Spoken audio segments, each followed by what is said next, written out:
अस्सलाम वालेकुम, नमस्कार, सत श्री अकाल। मैं हूं अरशद बीसरूर, आप देख रहे हैं मेवात आज तक। आइए दोस्तों, आपकी जानकारी के लिए बता दें, मेवात आज तक की टीम इस वक्त पहुंच चुकी है गांधी ग्राम घासेड़ा में। ये वही गांव है जिसमें लुकमान खान को बड़ी बेरी में से कुछ दरिंदों ने गुरुग्राम के अंदर पीटा था। और उसके बाद मुझे एक नया मामला सामने आया, वो ये है दोस्तों, जिसके बारे में सुनकर आपका दिल दहल जाएगा, आपके रोंगटे खड़े हो जाएंगे, क्योंकि गाँव वही है गांधी ग्राम घासेड़ा और यहीं के दो शख्स हैं, यानी दोनों भाई हैं, और उनको किसी बहाने से गुड़गांव बुलाते हैं। गुरुग्राम के अंदर उनको बड़ी बेरहमी से अपना शिकार बनाते हैं। आखिर मामला क्या है पूरा, इस वक्त मेवात आज तक की टीम उनके घर के सामने है और हम अंदर जाके आपको स्टेप बाय स्टेप उन दोनों भाइयों के बयान सुनाते हैं। आखिर मामला क्या था, किस तरीके से गुरुग्राम के अंदर इनको बुलाया गया था, फिर आखिर हुआ क्या था।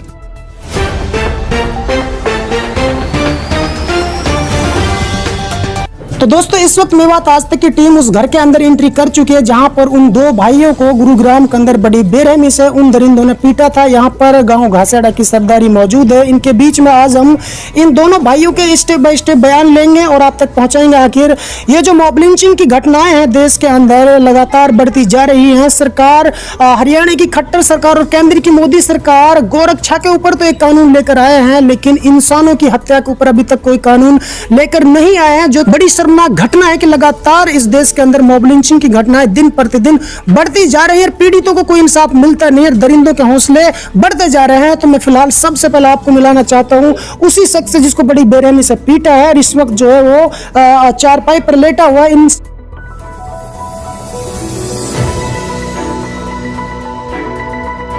भाईजान, क्या नाम है आपका? नासिर जी।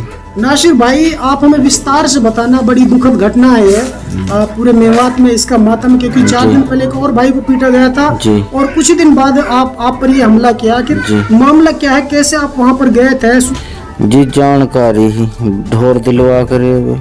अच्छा, 3 दिन से फोन आ रहे। अच्छा, मैं चौथे दिन गया, मैं घर जाकर बैठा, वो बोले जंगल। अच्छा, पहले से आपका आना जाना था उनके साथ? जी जी। वो मुस्लिम थे, हिंदू समाज से थे? गुजर है जी, हिंदू। अच्छा, गुजर थे वो।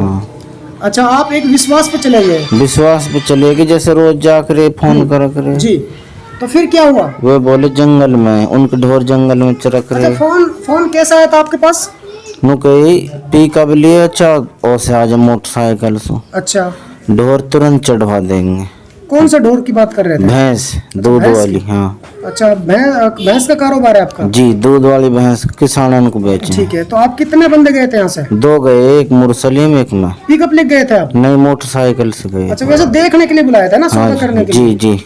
तो फिर वहाँ जाके आपको कितने लोग मिले थे, क्या कुछ हुआ था? फिर हम गए जंगल में, 2 ले गए हमने मोटरसाइकिल, उन पे भी हम पे भी। अच्छा, फिर 2 आए पीछे से। ठीक है। नुक यही है को घासेड़े के नुक। हाँ, मार पीट करी हमें। क्यों कह रहे, क्यों मार रहे भाई हमको? नुक मुसलमान को हम ऐसे ही मारेंगे, ऐसे ही। मैं हाथ जोड़ रो, वो नहीं माने। जब नु कह रहे ज्यादा करोगे पाकिस्तान भेज देंगे तुमने। अच्छा। मैं बेहोश हो गो, मेरे भाई के फांसों घेर दियो या जेवड़ा को।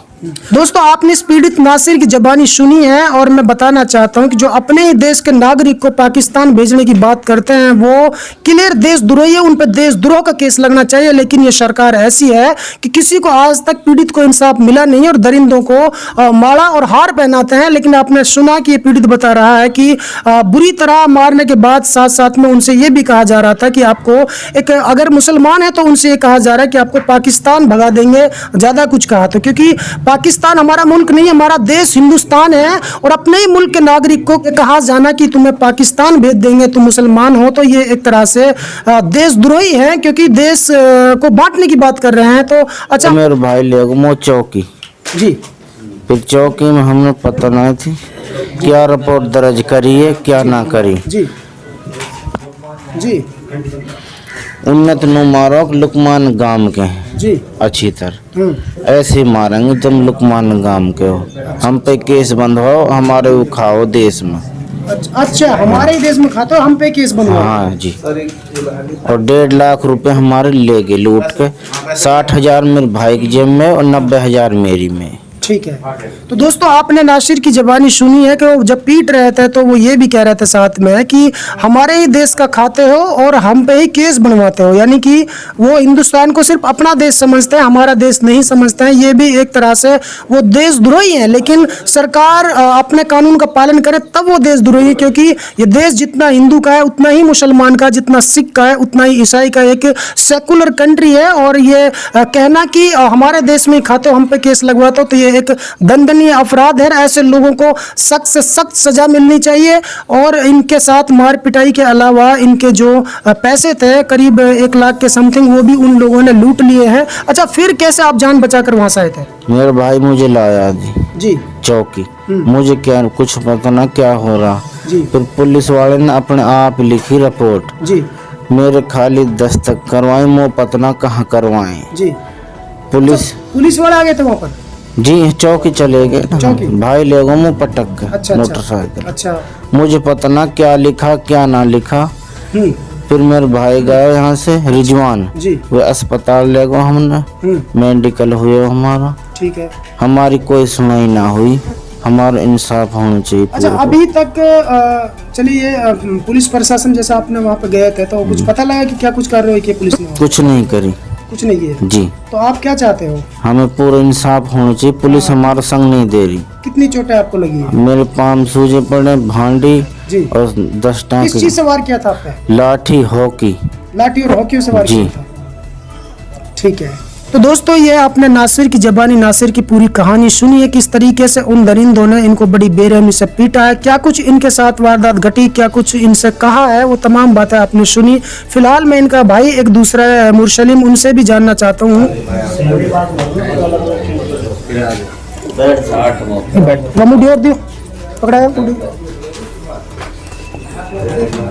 तो दोस्तों नासिर के छोटे भाई मुरसलीम के पास इस वक्त मैं हूँ। मुरसलीम मेरे साथ जुड़ चुका है, इनसे जानने की कोशिश करूँ। मुरसलीम भाई, आप किस तरीके से इनको वहाँ से लेकर गए थे और क्या कुछ हुआ था? 3 दिन से फोन कर रहे थे ना भैंस, हम चौथे दिन पहुँचे। पहले कभी आपने उनसे भैंस खरीदी थी क्या? हाँ खरीदी थी। उन्हीं से? हाँ इसी विश्वास पे चले गए थे? हाँ इसी विश्वास पे चले गए अच्छा, थे। फिर हम चले गए उनके घर, भैंस जंगल में है। इसे तो होश नहीं है। थाने में जब आप गए थे क्या कुछ लिखवाया था आपसे, क्या हुआ था वहाँ पर? कुछ नहीं पता था हमने, हम बस दस्तक करवाए थे। अच्छा, आपसे दस्तक करवाए थे? हाँ ठीक है। तो अभी आप क्या चाहते हो? हमें इंसाफ मिलना चाहिए। ठीक है। ये जी ये नासिर का भाई है मुरसलीम, ये सिर्फ इंसाफ की बात कर रहे हैं बेचारे, क्योंकि ये पीड़ित हैं, इस वक्त बड़े मजबूर हैं, काफ़ी चोटें लगी हैं। अच्छा, पैसे कितने आपके लूटे उन लोगों ने? 1.5 लाख। 1.5 लाख। और बाइक वगैरह कुछ तोड़ी थी? बाइक कोई देर ना तोड़ी। अच्छा अच्छा, 1.5 लाख रुपए ले गए थे? हाँ। मोबाइल वगैरह? मोबाइल भी नहीं लेगी। ठीक है। देखो वो बड़ी सच्चाई के साथ बता रहे हैं कि उनके मोबाइल बाइक वगैरह में कोई नुकसान नहीं है, बल्कि उनके जो पैसे थे, जिन पैसों को वो लेकर गए थे कि भैंस अगर अच्छी मिलेगी, पसंद आएगी तो हम वो पैसे दे के भैंस खरीद लेंगे, तो वो पैसे उन लोगों ने ले लिए हैं बड़ी बेरहमी से। इस खुनस से उन लोगों ने इस जास्ती से मारा है कि वो लुकमान के तुम घासेड़े क्यों लुकमान गांव के, तुम केस बंधवाओ घासेड़े क्यों गुजरन पे। ऐसे ही मारेंगे, खत्म करेंगे, पाकिस्तान भेजेंगे तुमने। ठीक है, ठीक है। तो ये फांसी भी डाल दी थी। अच्छा, हाँ दिखाना एक बार। ये बता रहे हैं मुरसलीम कि इनके गले में फांसी डालने की भी कोशिश की गई थी। और फिर क्या डाला था आपके गले में उन्होंने? फंदा डाला था। किस चीज का फंदा? रस्सा डाला था। हाँ। दोस्तों इस टाइम मैं घासेड़ा गांव के वर्तमान सरपंच अशरफ जी के साथ जुड़ चुका हूं। अशरफ जी मेरे साथ हैं। अशरफ जी से मैं पूछना चाहता हूं आखिर वो इस दर्द को किस नजरिए से देखते हैं, इस घटना को किस एंगल से देखते हैं, क्या कुछ पैगाम देना चाहते हैं हरियाणा सरकार के लिए, जिला प्रशासन के लिए। उसे 31 तारीख को लुकमान था जी। बेकसूर लोगों ने मारा उसको जी। बहुत उसको तो बुरी पूरे देश ने देखा है, नेशनल मीडिया पे चला है। नेशनल मीडिया पे भी चला है। उसको बच गया, उसके भागे, अभी तक बच्चे ना बचे, जी। बहुत बुरा हाल हुआ जी। है। उसी को मद्देनजर रखते हुए उन्होंने ये काम किया है। जी। ये गुजर कम्युनिटी के लोग हैं, जी। उन्होंने इनको बुलाया इन बच्चों को 15 दिन बाद, जी। 15 दिन ना हुए पूरे, जी। बुला करके 4 दिन से फोन कर रहे थे। हम बच्चों ने बताया हमको, जी। और वो भैंस ले जाओ, भैंस है हमारे पास। जी। वो जो इस काम करता है वो लालच तो होता है, मुनाफे के लालच में चले गए। जी। और उन्होंने कहा घर पे नहीं है भैंस, जंगल में ले गए। जी। जंगल में 2 बच्चे थे, ये छोटा बच्चा है, जी। एक बड़ा था लड़का। जी। पैसे ले गए भैंस खरीदने के लिए, जी। पैसे भी खोस लिए, दिन लिए। और विरोध किया तो मारे। ये देश डेमोक्रेसी है, यहाँ कोई किसी पर पोती नहीं है देश से, भाई एक कम्युनिटी का है। सब धर्म को आज़ादी है, क्योंकि आज़ादी में जितना हिस्सा हमारा है इस मुल्क में उनसे भी ज़्यादा है। जितनी कुर्बानी उलमाओं ने, हमारे बुजुर्गों ने, हमने कितने कुर्बानी दी है वो हमें पता है। और गांधी जी से लेकर आज तक इस गांव ने, इस इलाके ने, पूरे मेवात ने कंधे से कंधे मिला करके लड़ाई लड़ी है। जी, सबसे पहले मेवात आज तक में मैं आपका स्वागत करता हूँ। आपका नाम क्या है सर? मोहम्मद खालिद कासिम तुलमा हिंद का मैं जिम्मेदार रहा हूँ जी, और आज भी सरपरस्ती कर रहा हूँ। जी, जमीयत उलमा ऐसी तंजीम है, ऐसी जमात है कि जो इंतहाई सेकुलर है, जिसकी कुर्बानियाँ हैं पूरे मुकम्मल हिंदुस्तान की आज़ादी में जी, और जितनी बरादरान वतन की कुर्बानियाँ हैं उससे 10 गुना हमारे नकाबिर की कुर्बानियाँ हैं जी। आज इस तरह के वाक़यात जो पेश आ रहे हैं इन अफसोसनाक हैं, तकलीफ़ देह हैं जी, हमारी सरकार को भी आंखें खोलनी चाहिए। जी, जुल्म और नाइंसाफ़ी के साथ हुकूमत नहीं। खालिद साहब, देश के अंदर लगातार मॉब लिंचिंग की घटनाएं दिन प्रतिदिन बढ़ती जा रही हैं। सरकार का इन पर कोई गहराई से फोकस नहीं है, क्योंकि दरिंदे जो हैं, मैं दरिंदे ही कहूँगा उनको, क्योंकि लगातार बेकसूरों को अपने हत्थे चढ़ा रहे हैं, लूटमार कर रहे हैं और जान से मार भी देते हैं, जान से मारने की कोशिश भी करते हैं। मुल्क में जो हालात जहाँ जहाँ जैसे जैसे पेश आ रहे हैं वो तकलीफ़ देह हैं जी, और इस वक्त हमारे यहाँ जो 2-3 वाक़यात हो चुके हैं, 2 वाक़यात हैं जिनमें 3 बंदों को मारा पीटा गया है। जी, अगर लुक़मान के मसले में इंसाफ से, अदल से काम लेती सरकार तो शायद ये दूसरा कदम ना उठाया जाता। जी, हम यह करार डाल रही है, ये देश हमारा है। तो बोलने का मकसद सिर्फ छोटा सा ये है, उलमाओं से, जनरल से, आम से, खास से, कि सोमवार को 11 बजे सारे ज्यादा से ज्यादा तादाद में नासिर और लुकमान को इंसाफ दिलाने के लिए कमिश्नर ऑफिस गुड़गांव पहुंचे और इंसाफ की गुहार लगाए। तो दोस्तों फिलहाल इतना ही, फिर लेकर हाजिर होंगे ऐसे ताजा अपडेट। तब तक आप बने रहे सिर्फ और सिर्फ मेवात आज तक के साथ।